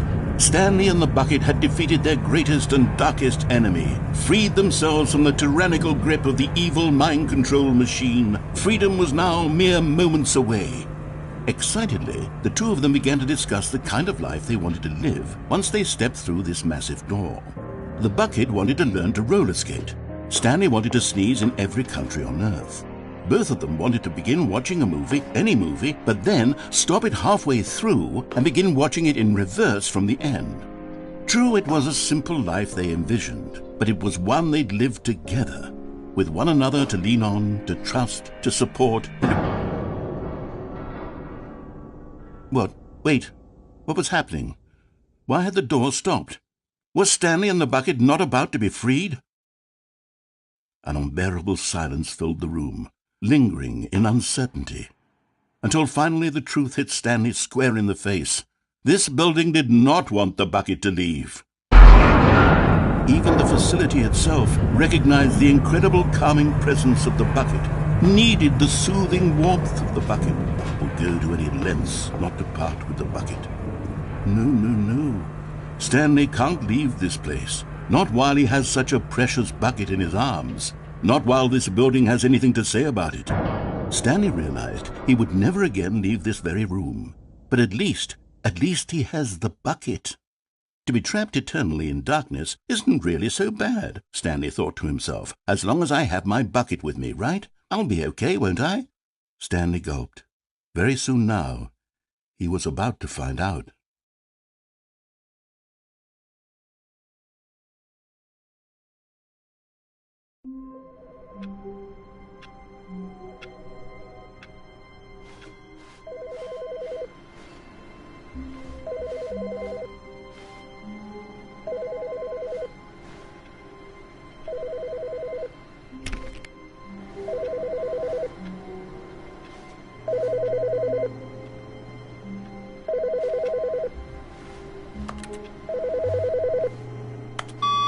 Good morning. Thank you for contacting the Future Happiness Foundation. We are confirming your shipment of